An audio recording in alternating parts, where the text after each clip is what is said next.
ఒక 7 పాయింట్స్ చెప్తాను, జాగ్రత్తగా గమనించండి. చదువుకునేటప్పుడు లేక ఎగ్జామ్స్కు ప్రిపేర్ అయ్యేటప్పుడు ఎలా ప్రిపేర్ అవ్వాలి, ఎగ్జామ్స్ ఎలా రాయాలో కూడా చెప్తాను. ప్రిపేర్ అయ్యేటప్పుడు ఏ నియమాలు పాటించాలి. ఫస్ట్ది, ప్రిపేర్ అన్ అప్రోప్రియేట్ స్టడీ ఎన్వైరన్మెంట్. ఒక చక్కని చదువుకోవడానికి అనువుగా వీలుగా ఉన్న వాతావరణాన్ని సృష్టించుకోండి. ఇంట్లో ఒక పక్క టీవీ మోగుతూ, ఒక పక్క ఫ్రెండ్స్ వచ్చి లేకపోతే బంధువులు వచ్చి అందరూ బిజీగా ఉన్న ఒక హాల్లో కూర్చొని ఓ పుస్తకం పట్టుకుంటే ఏమైనా ఎక్కుతుందా బ్రెయిన్కి? సో మీరు ఒక మంచి సైలెంట్ ప్లేస్, ఒక క్వైట్ ప్లేస్, ఒక ప్లెజెంట్ ప్లేస్ చూస్ చేసుకొని, ఎక్కడ మీకు డిస్టర్బెన్స్ ఉండదో, నాయిస్ ఉండదో, ఎక్కడ బాగా కాన్సన్ట్రేట్ చేయగలరో ఒక మంచి ప్లేస్ చూస్ చేసుకోవాలి. That is the first point. రెండోది ఏంటంటే, స్టడీ మెటీరియల్స్ ఏమున్నాయో అవన్నీ దగ్గర పెట్టుకోవాలి. కొంతమంది ఏం చేస్తారంటే ఒక్కొక్క సబ్జెక్ట్కి 2-3 నోట్స్లు ఉంటాయి కదా, ఒక్కోసారి ఒక్కో నోట్స్ పట్టుకెళ్తూ ఉంటారు. అక్కడ కొంత ఇక్కడ కొంత రాస్తారు. ఫర్ ఎగ్జాంపుల్ ఇంజనీరింగ్ చదివే వాళ్ళు, ప్రొఫెషనల్ కోర్సెస్ వాళ్ళకైతే రిఫర్ చేయడానికి చాలా బుక్స్ ఉంటాయి, మోర్ దాన్ 1 బుక్ ఉంటుంది. నేను కూడా బీటెక్ చదివేటప్పుడు ఒక్కొక్క సబ్జెక్ట్ కొన్నిసార్లు 3 టెక్స్ట్ బుక్స్ కూడా ఉండేవన్నమాట. వాటిలో డిఫరెంట్ కాన్సెప్ట్స్ గ్యాదర్ చేసుకోవాలి. సో ఏ స్టడీ మెటీరియల్స్ ఉన్నాయో, for example me notebooks, me text books, all in once, guides ఏమున్నాయో అవన్నీ దగ్గర పెట్టుకొని కూర్చుంటే అప్పుడు చక్కగా మీకు ఏది చదవాలనిపిస్తుందో, ఏది ఇంపార్టెంట్ అనిపిస్తుందో వెంటనే దాన్ని రిఫర్ చేయడానికి అవకాశం ఉంటుంది.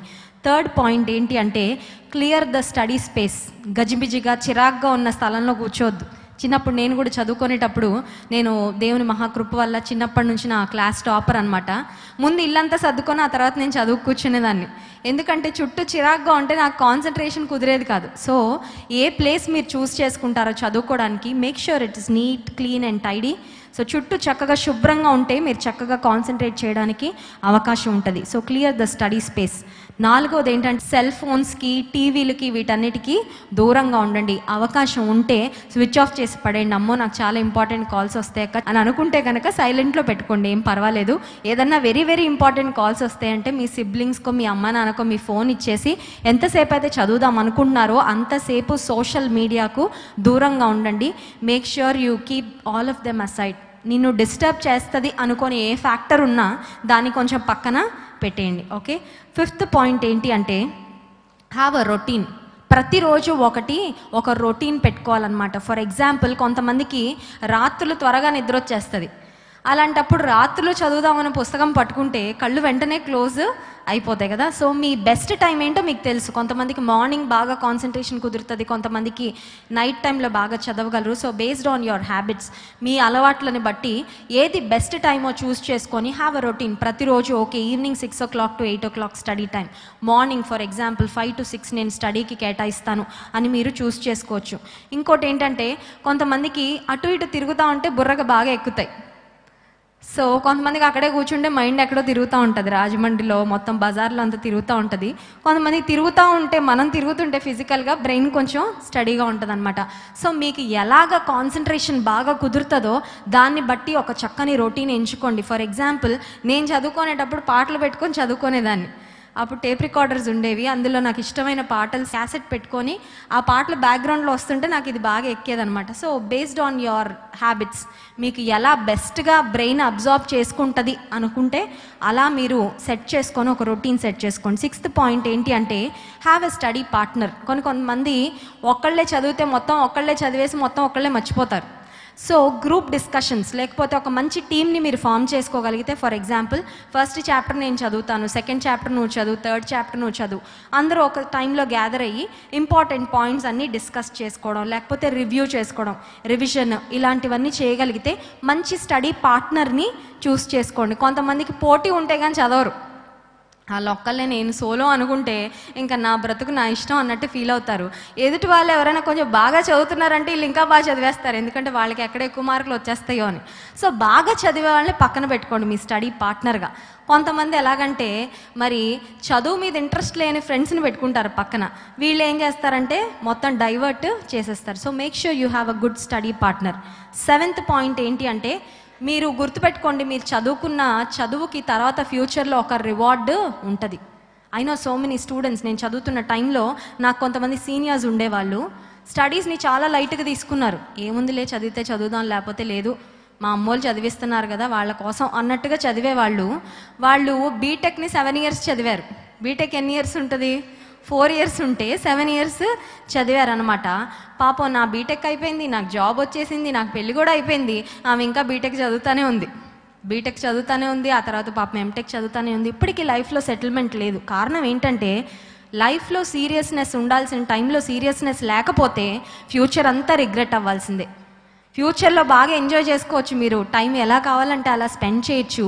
ఇప్పుడు చదవాల్సిన టైంలో ఖచ్చితంగా చదవాలి. దేవుని వాక్యంలో ఒక మాట ఉంటుంది, శ్రద్ధ గలవాడు ఐశ్వర్యవంతుడగును. ఇప్పుడు జాబ్ ఆపర్చునిటీస్ అన్నీ అయిపోయాక కాంపిటేటివ్ ఎగ్జామ్స్కి ఏజ్ 30 ఇయర్స్ కదండి. I think for most of the competitive exams 31వ సంవత్సరం 31st బర్త్డే జరుపుకున్న తర్వాత ఏదో గవర్నమెంట్ జాబ్ కొట్టేస్తానంటే ఛాన్స్ ఉంటుందా? ఉండదు. ఎందుకంటే నీ ఏజ్ ఆల్రెడీ అయిపోయింది. వెన్ యూ హ్యావ్ ఆపర్చునిటీస్, దేవుడు ఎప్పుడైతే నీకు అవకాశాలు ఇచ్చాడో అప్పుడు చక్కగా చదివి మన స్టడీస్ ద్వారా దేవుడిని మనం మహింపరచచ్చు. These are the tips to follow while studying, సిద్ధపడుతున్నప్పుడు, ప్రిపేర్ అవుతున్నప్పుడు. తర్వాత ఎగ్జామినేషన్కు స్పెసిఫిక్గా ఒకవేళ ఫర్ ఎగ్జాంపుల్ కొన్ని వీక్స్లో ఇంక ఎగ్జామ్ ఉంటుంది, దగ్గరలో ఉంది అన్నప్పుడు ఏం చేయాలంటే have a time table. For example ఈ రోజు నుంచి మీరు ఇంటికి వెళ్ళిన తర్వాత క్యాలెండర్ దగ్గర పెట్టుకొని ఈ రోజు నుంచి మీ ఎగ్జామ్ వరకు ఎన్ని వీక్స్ ఉన్నాయి, ఎన్ని డేస్ వస్తున్నాయి, వాటిలో ఎన్ని సండేస్ పోతాయి. ఫర్ ఎగ్జాంపుల్ ఏదన్నా బర్త్డేసో పార్టీసో ఫ్యామిలీ సెలబ్రేషన్స్ ఉంటే ఆ రోజుల్లో మీకు అంతగా చదవడానికి అవకాశం ఉండదు. సో ఎన్ని ప్రాపర్గా మీరు ప్లాన్ చేసుకోగలిగిన డేస్ ఉన్నాయో చూసి ఈ సబ్జెక్ట్కి ఈరోజు, ఈ సబ్జెక్ట్కి ఈరోజు అలా ప్రాపర్గా మీరు అలొకేట్ చేసి ప్లాన్ చేసుకొని చదవగలిగితే have a proper time table, సక్సెస్ఫుల్గా మీరు ఎగ్జామ్స్ని మరి రాయగలుగుతారు. ఇంకోటి ఏంటంటే have some time to review. కొంతమంది చదివేస్తారు, చదివేసిన తర్వాత రివిజన్ చేసుకోవడానికి అవకాశం ఉండదు. క్వశ్చన్ చూడగానే చదివానని గుర్తుంటుంది కానీ ఏం చదివామో గుర్తుండదు. అవునా? అరే కాన్సెప్ట్ చదివాను, మొన్నే చదివాను అంటారు కానీ ఏం చదివారో గుర్తుండదు. కారణం ఏంటంటే రివ్యూ లోపం. నో రివిజన్ లేకపోవడం వల్ల బ్రెయిన్లో ఎక్కడో ఉంటుంది వెనకాల, కానీ అది మాత్రం ముందుకు రాదు. Okay, so have proper review time. ఇంకోటి ఏంటంటే చదువుకునేటప్పుడు యూ కెన్ యూజ్ మార్కర్స్. నేను యూజువల్గా మార్కర్స్ యూజ్ చేస్తూ ఉండేదాన్ని. మంచి స్కెచ్ పెన్స్ లేకపోతే కలర్ పెన్స్ ఇవి యూజ్ చేసి ఫార్ములాస్ లేకపోతే మరి డిఫికల్ట్ టర్మ్స్ అట్లాంటివి ఉంటాయి కదా, కొన్ని మనకి వెంటనే గుర్తుండవు, కష్టమైన అలాంటివి ఏంటంటే మరి అండర్లైన్ చేయడం, లేకపోతే బాక్స్ కొట్టడం, లేకపోతే స్టార్ పెట్టడం, ఇలాంటివి ఉండే అనమాట. సో క్వశ్చన్ చూడగానే ఓకే ఈ క్వశ్చన్కి మొత్తం మ్యాటర్ అంతా మనం గుర్తుపెట్టుకోక్కర్లేదు. ఆ పర్టిక్యులర్ కాన్సెప్ట్ లేకపోతే ఆ పర్టిక్యులర్ లాజిక్ లేకపోతే పర్టిక్యులర్ ఫార్ములా గుర్తుపెట్టుకుంటే మీకు క్వశ్చన్ ఎలా అడిగినా మీరు రాయగలరు. సో అలాంటి important things you can use markers. కొన్నిసార్లు చిన్న ఫ్లాష్ కార్డ్స్ కూడా యూజ్ చేయొచ్చు. చిన్న పేపర్స్లో రాసుకొని మీరు ట్రావెల్ టైంలో ఒకవేళ కాలేజ్కి స్కూల్కి బస్లో వెళ్ళేటప్పుడు ఆ చిన్న ఫ్లాష్ కార్డ్స్ చూసుకుంటా మీరు రివ్యూ చేసుకోవచ్చు. తర్వాత ఇంకోటి ఏంటంటే ఎగ్జామినేషన్ టైంలో very important thing, take breaks. ఇందాక పాల్ గారు చెప్పారు వాకింగ్కి వెళ్తే చాలా మంచిదని. సో ఏమీ చదవకుండా వాకింగ్కి వెళ్ళిపోద్దు.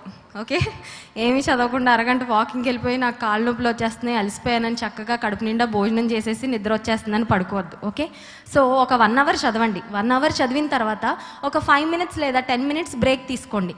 బ్రేక్ తీసుకొని నడుస్తూ ఉన్నప్పుడు వాకింగ్ చేస్తున్నప్పుడు ఆ 1 అవర్ ఏం చదివారో అది ఒకసారి రివ్యూ చేసుకోండి. ఫర్ ఎగ్జాంపుల్ ఈ క్వశ్చన్ ఎగ్జామ్లో వస్తే నేను ఎలా రాస్తాను. సో దట్ వే మీరు బ్రేక్స్ తీసుకోవడం వల్ల అసలు ఎంత బుర్రలోకి ఎక్కింది, ఎంత కంటైన్ చేస్తున్నారు, ఒకవేళ ఎగ్జామ్లో ఆ క్వశ్చన్ అడిగితే మీరు ఏం ఆన్సర్ చేస్తారో మీకు ఒక పిక్చర్ వచ్చేస్తుంది. ఫర్ ఎగ్జాంపుల్ బ్రేక్ టైంలో ఏం చదివారో కూడా గుర్తులేదంటే you have to come back and read it again. ఇంకొకసారి మళ్ళీ చదవాలి. దాన్ని బట్టి మీరు ప్రాపర్గా మరి స్టడీ చేయడానికి అవకాశం ఉంటుంది. తర్వాత ఫైనలీ ఎగ్జామ్స్ రాసేటప్పుడు ఏం చేయాలి? ఫస్ట్ పాయింట్ ఏంటంటే అటెంప్ట్ యువర్ బెస్ట్ క్వశ్చన్స్. నీకు బెస్ట్గా ఆన్సర్ ఏది తెలిస్తే అది రాయండి. ఎందుకంటే first impression is the best impression అంటారు కదా. ఎగ్జామినర్స్కి లేకపోతే ఇవాల్యుయేటర్స్కి మొత్తం మీ పేపర్ అంతా చదివే టైం ఉండదు, ఓపిక అంతకంటే ఉండదు. సో ఫస్ట్ క్వశ్చన్ లేక ఫస్ట్ 2 or 3 క్వశ్చన్స్ మీరు ఎలా ఆన్సర్ చేస్తారో దాన్ని బట్టి నెక్స్ట్ క్వశ్చన్స్ కూడా ఆటోమేటిక్గా మార్కులు వేసుకొని వెళ్ళిపోతారు. కొంతమంది ఏం చేస్తారంటే క్వశ్చన్ పేపర్లో ఫస్ట్ క్వశ్చనే నేను రాస్తానని ఏమీ రాకపోయినా అదే మొదలు పెడతారు, వాళ్ళకి తెలిసిన సుత్తంతా. సో ఆ సుత్తంతా ఇవాల్యుయేటర్ చదివి వీళ్ళకి ఏమీ రాదని మీరు సరిగ్గా రాసిన క్వశ్చన్స్ కూడా తక్కువ మార్క్స్ వేసేస్తారు. Okay, so make sure you answer your best questions. నీకు నిజంగా పేపర్లో బాగా వచ్చిన క్వశ్చన్స్ ఏంటో వాటిని ఫస్ట్ రాయండి. దాని తర్వాత మీకే కాన్ఫిడెన్స్ వచ్చేస్తుంది. ఓకే, ఐఎమ్ రైటింగ్ సంథింగ్, నాకు మంచి మార్క్స్ వస్తాయి, నేను పాస్ అవుతాననే కాన్ఫిడెన్స్ వస్తుంది. కాబట్టి ఆ తర్వాత క్వశ్చన్స్ కూడా మీరు బాగా రాయగలుగుతారు. తర్వాత సెకండ్ పాయింట్ టైం మేనేజ్మెంట్. 2-3 క్వశ్చన్లకే మొత్తం టైం అంతా యూస్ చేసేసి కొంతమంది రిమైండర్ బెల్ కొడతారు కదా కాలేజ్లో ఆర్ స్కూల్స్లో ఎగ్జామినేషన్ సెంటర్స్లో. అప్పుడు అయ్యో ఇంకా 5 క్వశ్చన్స్ రాయాలి, 7 క్వశ్చన్స్ రాయాలని టెన్షన్ పడద్దు. టైం చూసుకుంటా రాయండి. ఏ క్వశ్చన్కి ఎంత టైం కేటాయించాలో చక్కగా ప్లాన్ చేసుకోండి. ఇంకోటి ఏంటంటే హ్యాండ్ రైటింగ్ చాలా చాలా ఇంపార్టెంట్. కొంతమంది చెత్తగా రాస్తారు, మ్యాటర్ బాగుంటుంది కానీ డాక్టర్ ప్రిస్క్రిప్షన్లా ఉంటుంది అనమాట. డాక్టర్ ప్రిస్క్రిప్షన్ డాక్టర్కి మందుల షాప్ వాడికి తప్ప ఎవరికి అర్థం కాదు. అంతేనా? మనకు అర్థమవుతుందా? అర్థం కాదు. కొంతమంది అలా రాస్తారన్నమాట, పెద్ద ఫిలాసఫర్ లాగా రాస్తారు. అలా రాస్తే లాభం లేదు. మంచి హ్యాండ్ రైటింగ్తో నీట్గా రాయగలిగితే, లెజిబుల్గా రీడబుల్గా రాస్తే చక్కగా మరి మంచి మార్క్స్ వేయడానికి అవకాశం ఉంటుంది. అంత మాత్రమే కాదు, ఇంపార్టెంట్ ఒక క్వశ్చన్లో మీరు ఆన్సర్ చేసేటప్పుడు ఇంపార్టెంట్ పాయింట్స్ ఏవి ఉంటాయో అవి అండర్లైన్ చేయండి. అర్థమవుతుందా? మీరు ఫర్ ఎగ్జాంపుల్ చాలా పెద్ద ఆన్సర్ ఉంది, అదంతా చదవడానికి ఇవాల్యుయేటర్కి టైం ఉండదు. మెయిన్ పాయింట్స్ ఏవి ఉంటాయో వాటిని ఏం చేయాలంటే ఒక మార్కర్ తీసుకొని, ఒక బ్లూ స్కెచ్ పెన్ లేకపోతే బ్లాక్ స్కెచ్ తీసుకొని అండర్లైన్ చేస్తే ఇవాల్యుయేటర్ వస్తాడు. ఓకే ఇది ఉందా, ఈ కాన్సెప్ట్ ఉందా, డన్, 7 మార్క్స్ 10 మార్క్స్ 8 మార్క్స్ మీకు వేసేస్తారు. Okay, so you make sure you use markers. Important formulas, concepts ఇవన్నీ చక్కగా బాక్స్ కొట్టడం లేకపోతే అండర్లైన్ చేయడం ఇలాంటివి చేయండి. అవసరం లేకపోయినా ఆ కాన్సెప్ట్కి రిలేటెడ్ డయాగ్రామ్స్, ఫ్లో చార్ట్స్ ఏమైనా ఉంటే వేయండి. అర్థమవుతుందా? వాళ్ళు అడిగితేనే నేను వేస్తానని కూర్చోద్దు. మీకు ఎంత ఇన్ఫర్మేషన్ తెలుసో ఫస్ట్ 2-3 క్వశ్చన్స్కి చక్కగా రాయండి.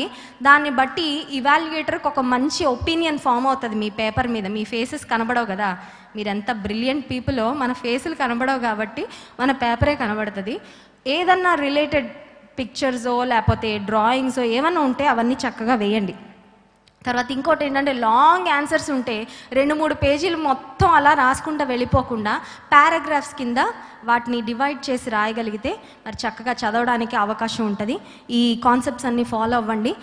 ఫైనల్గా బైబిల్లో నుంచి ఒక మాట మీ జ్ఞాపకం చేసి నేను ముగించాలని ఆశపడతాను.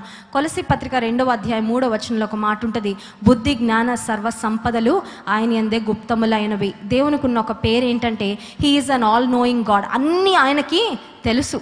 అసలు టెక్స్ట్ బుక్స్ రాసిన వాళ్ళకి జ్ఞానం ఎవరిచ్చారు? దేవుడే ఇచ్చారు. నువ్వు జ్ఞానం అడిగితే నీకు ఆయన తప్పకుండా ఇస్తాడు. యాకోబు పత్రిక 1వ అధ్యాయం 5వ వచనం, it is the best promise to claim. ఎగ్జామ్కి వెళ్ళే ప్రతిసారి ఏదైనా వాగ్దానం ఉందా నేను దేవుని సన్నిధిలో పట్టుకొని ఆయన అడగడానికి అంటే జేమ్స్ చాప్టర్ 1 verse 5. ఒకవేళ స్టూడెంట్స్గా ఉన్న ప్రతి ఒక్కరూ ఈ వచనాన్ని బైహార్ట్ చేయండి. మీలో ఎవరికైనా జ్ఞానము కొదువుకొనేళ్ల వారు దేవుని అడగవలెను, ఆయన ఎవరిని గద్దింపక అందరికీ ధారాళముగా జ్ఞానము దయచేయను. జ్ఞానము కొదువుగా ఉంటే ఏం చేయాలంట? అడగాలంట. అడిగితే చాలు, దేవుడు గద్దించకుండా ఎలా ఇస్తాడంటే కొంచెం కొంచెం ఇవ్వడంట, ధారాళంగా ఇస్తాడంట. I know there are so many people who are struggling with memory power. జ్ఞాపక శక్తి లేదండి, చదువుతున్నాను కానీ గుర్తుండదు, ఎంతో కష్టపడతాను కానీ మార్కులు మాత్రం రావట్లేదు. జ్ఞానము కొదువుగా ఉంటే జ్ఞానాధారమైన యేసే దగ్గరికి వెళ్ళి, జ్ఞానం కొదువుగా ఉంటే అడగమన్నావు కదా ప్రభా, నీ జ్ఞానము నాకు దయచే అని నువ్వు ఎప్పుడైతే దేవుని అడుగుతావో ఆయన తన జ్ఞానముతో నిన్ను నింపుతాడు. ఒక మంచి సైనికుడు చేయవలసిన కొన్ని ప్రాముఖ్యమైన కార్యాలను గురించి అపోస్తలుడైన పౌలు తిమోతి అనే దైవజనునికి, యవనస్తునికి రాస్తూ వస్తాడు. 2వ తిమోతి పత్రిక 2వ అధ్యాయము 2 నుండి 5వ వచనాలు. క్రీస్తు యేసు యొక్క మంచి సైనికుని వలె నాతో కూడా శ్రమను అనుభవించుము. సైనికుడు ఎవడును యుద్ధమునకు పోవునప్పుడు తన్ను దండులో చేర్చుకున్న వాని సంతోషపెట్టవలెనని ఈ జీవన వ్యాపారములో చిక్కుకొనడు. మరియు జట్టి అయిన వాడు పోరాడునప్పుడు నియమ ప్రకారము పోరాడకుంటే వానికి కిరీటము దొరకదు. ఇక్కడ అపోస్తలుడైన పౌలు ఒక గుడ్ సోల్జర్ గురించి మాట్లాడుతున్నాడు. But today we're talking about a good student. ఇక్కడేమో గుడ్ సోల్జర్, మంచి సోల్జర్గా ఉండి మరి విజయాన్ని సాధించాలంటే 2 నియమాలు ఇక్కడ రాయబడాయి. ఒక నియమం ఏంటంటే ఈ జీవన వ్యాపారములో చిక్కుకొనడు. There are certain things that will entangle you. నిన్ను బంధించేసే విషయాలు, నువ్వు స్టడీస్లో ప్రోగ్రెస్ అవ్వకుండా నిన్ను ఆపే విషయాలు కొన్ని ఉంటాయి. ఫర్ ఎగ్జాంపుల్ చిన్న చిన్న పాలిటిక్స్, ఒకవేళ ఫ్రెండ్స్ మధ్యలో ఏమైనా గొడవలు ఉంటే కొన్నిసార్లు వాటి కోసమే ఆలోచన చేసుకుంటా స్టడీస్కి పెట్టాల్సిన టైము పెట్టరు. ఆ తర్వాత సప్లీలు రాసుకుంటూ ఉంటారు. ఈ సప్లిమెంటరీ ఎగ్జామ్లు పాపభారంలా పెరిగిపోతూ ఉంటాయి. సంవత్సరానికి పెరిగిపోతూ ఉంటాయి. ఆ తర్వాత 2 చేతులు ఎత్తేస్తారు, ఇంకా నా వల్ల కాదు, ఈ డిగ్రీ చదవలేను, ఈ ఇంటర్ నేను పాస్ కాలేను, ఈ బీటెక్ ఇంకా మర్చిపోండి మమ్మీ డాడీ అనగానే తల్లిదండ్రులు ఎంతో బాధపడతారు కదండి. సో మొదటి అంశం ఏంటంటే, ఈ జీవన వ్యాపారంలో చిక్కుకొనకూడదు. Be focused, stay focused. దేవుడు మిమ్మల్ని ఒక స్టూడెంట్గా ఉంచారంటే స్టడీస్ ద్వారా దేవుడిని మహిమపరచాలి. Make sure you don't have any unnecessary weight or burden. ఇందాక అందుకే ఐ సే ఎస్ లార్డ్ అనే పాటలో I'm trading my worry, I'm trading my stress. అనవసరమైన విషయాలకు స్ట్రెస్ అవ్వద్దు, అన్నెసెసరీ థింగ్స్ మీద మనసు పెట్టద్దు. This is not the time to focus on unnecessary things. ఏమన్నా నీ మైండ్ని డిస్టర్బ్ చేస్తుంటే ప్రార్థన చేసుకో. చదువుకోబోయే ముందు ask for God's help, ask for God's wisdom, ఫోకస్డ్గా ఉండాలి. రెండో మాట ఏంటంటే, నియమ ప్రకారము పోరాడాలి. కొన్ని నియమాలు ఉన్నాయి, కొన్ని రూల్స్ అండ్ రెగ్యులేషన్స్ ఉన్నాయి. ఆ రూల్స్ అండ్ రెగ్యులేషన్స్ ఇప్పటివరకు మీరు విన్నారు. వీటి ప్రకారం చక్కగా మీరు ప్లాన్డ్గా చదువుకొని ముందుకు వెళ్ళినట్లయితే మీరు మంచి మార్క్స్, సక్సెస్ పొందగలుగుతారు. క్రైస్ట్ వర్షిప్ సెంటర్లో ఉన్న ప్రతి యవన బిడ్డ వాళ్ళ కెరియర్లో సక్సెస్ఫుల్గా ముందుకు వెళ్ళాలని, దేశం యొక్క ఉన్నత స్థలాల్లో మీరందరూ నిలబడి దేవుని మహింపరచాలని మా అనుదిన ప్రార్థనలు మేము జ్ఞాపకం చేసుకుంటున్నాము. మీ అందరి ఎగ్జామ్స్ కొరకు కూడా మేము ప్రార్థన చేస్తున్నాం. Do your best and God will do the rest. దేవుని నామానికి మహిమ కలుగును గాక.